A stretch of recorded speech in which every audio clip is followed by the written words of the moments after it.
Adrienne, je suis venue te voir parce que je me fais des soucis pour toi. Comment vas-tu? Je me suis sentie si triste tout d'un coup.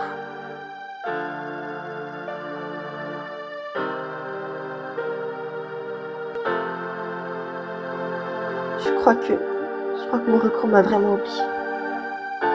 Chut, ça va aller maintenant. Peut-être que c'est pour le mieux. Peut-être qu'il faut que tu repartes d'un bon pied, que tu tournes la page. Mais je n'y arriverai pas. Je n'y arriverai pas, je te jure. Je me sens trop mal, je me sens seule. Il n'y a plus rien autour de moi. Non, ne me dis pas ça. Tu es encore jeune, d'accord? Tu as toute la vie devant toi. Ça va aller, d'accord? Il faut que tu te fasses confiance. Je sais pas. Je crois que j'ai plus d'espoir.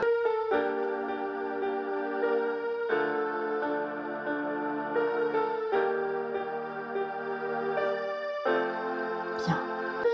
Tu vas encore te reposer et puis peut-être que après, ça irait mieux. Je suis là, moi.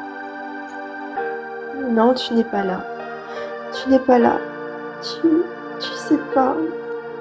Tout ce que je dis, tout ce que je pense, c'est mon imagination. Toi, tu n'es personne. En réalité, je suis toute seule. Personne ne fait attention à moi. Je suis toute seule toute ma vie. Dis pas ça.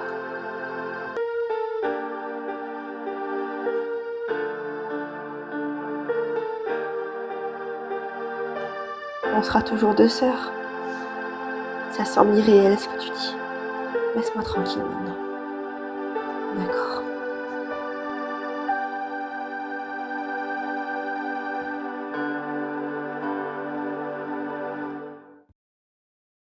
Bonjour, j'espère que vous allez bien.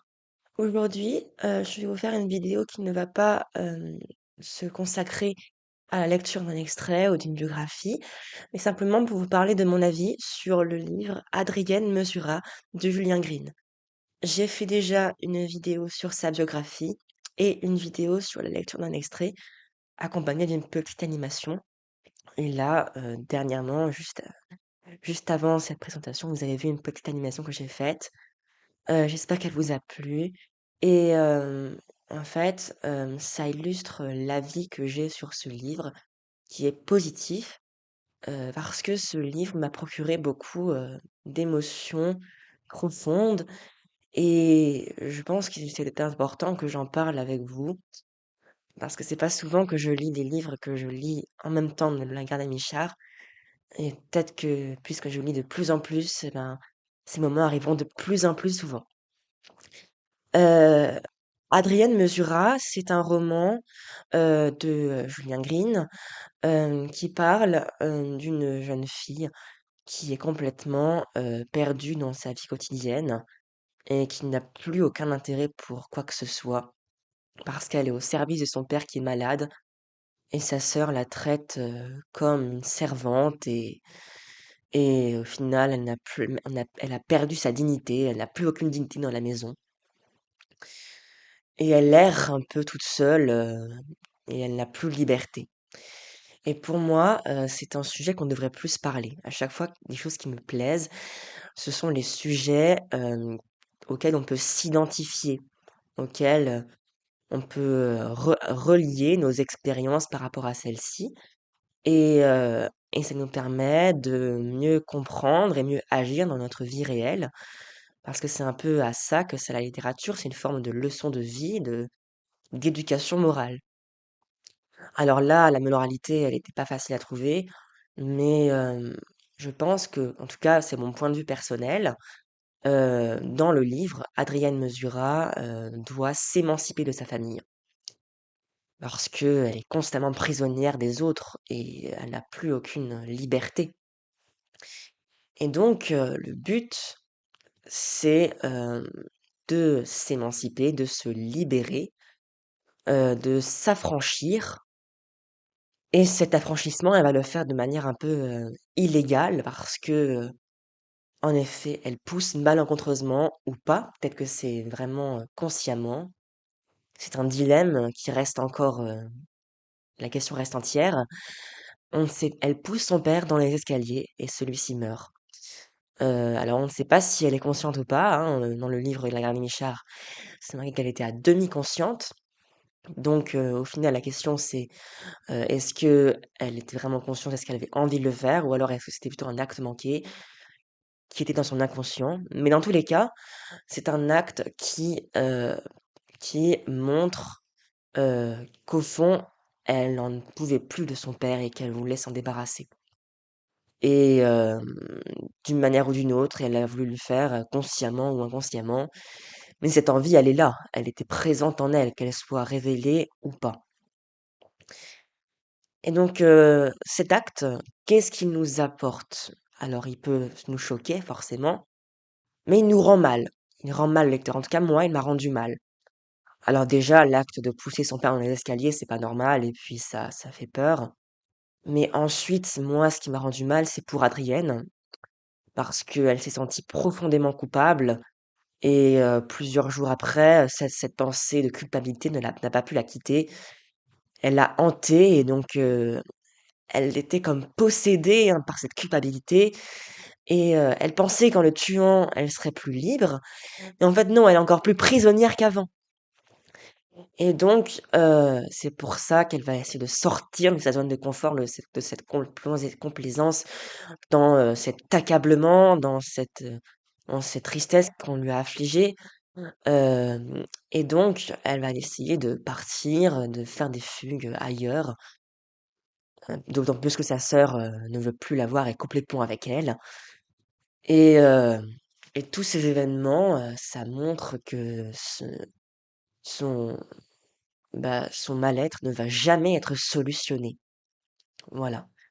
Elle va toujours continuer à être mal, et d'autant plus que s'ajoutent plusieurs éléments à cela, notamment, l'arrivée de mon recours, parce qu'Adrienne est constamment, éprise de lui, elle a une grande attirance pour lui, mais cet amour ne se réalisera jamais.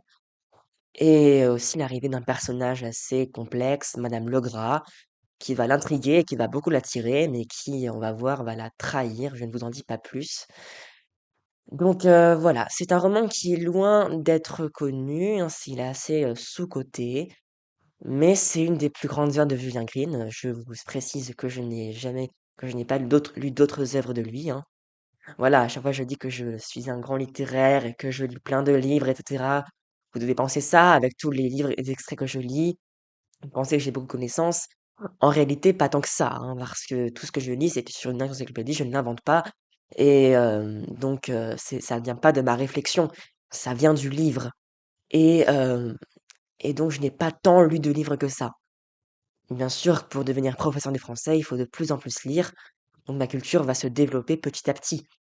Mais ça ne veut pas dire qu'en ce moment, j'ai la science infuse et que je connais tous les littéraires, tous les textes et que j'ai tout lu. Non, hein, loin de là, hein. Je dis que je suis un féru de Chateaubriand, mais je n'ai même pas lu Les Mémoires d'outre-tombe. Donc voilà. Je sais que ça peut porter à confusion, mais c'est comme ça. Hem, mais n'empêche que je trouve que lire des Lagarde et Michard et les poster, même si les encyclopédies, sont vieilles et qu'elles ne sont plus, vraiment actuelles, eh bien, ça a un avantage parce que ça permet déjà pour nous d'agrandir, d'accroître notre culture générale, mais aussi de faire partager, des encyclopédies à d'autres personnes pour accroître leur culture générale. C'est un travail mutuel, hein, c'est une recherche de connaissances, une soif de connaissances. C'est la ruée vers le savoir, hein, c'est toutes ces choses et pour moi, ça a plus que d'importance. Mais pourtant, je ne me limite pas qu'à ça. Je je fais aussi, d'autres vidéos spéciales et ces vidéos sont sûrement les plus intéressantes, celles qui sont de la playlist autres.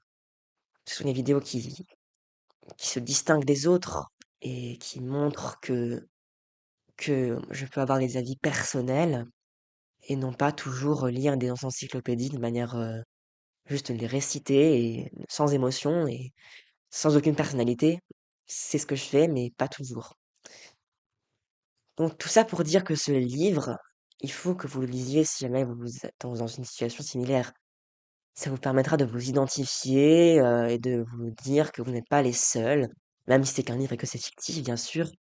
Mais, les histoires fictives ne viennent pas de nulle part. Elles viennent forcément de l'imagination. L'imagination vient de situations réelles. Donc, forcément, ça veut bien dire qu'il y a plein de personnes qui ont vécu ce genre de situation. Donc c'est quelque chose d'important. Il faut pas que vous l'oubliez. Ce roman, en tout cas, ça montre bien cette idée d'errance. Voilà, d'errance, de solitude, et je sais même pas comment le dire. Je trouve ça tellement, riche, mais à la fois difficile à expliquer. Hem Et d'ailleurs, bah, comme tout ce que je dis, ça a un lien avec la mélancolie.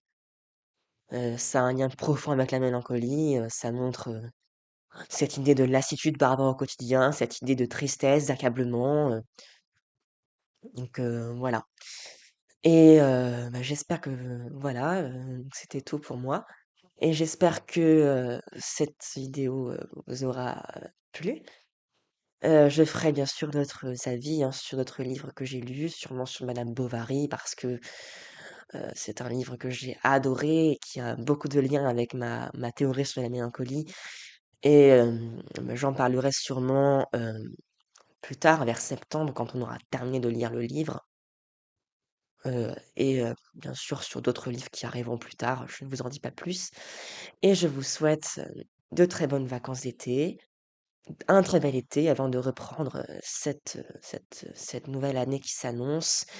Alors, voilà, hein, ça va être, très difficile, hein, parce que déjà pour moi, parce que j'ai passé d'une année de terminale allégée à une année de licence, 2 semestres entiers, à la Sorbonne en plus, donc ça sera rigoureux. Peut-être que je pourrai moins faire des vidéos élaborées que cette année, même si cette année mes vidéos n'étaient pas très élaborées.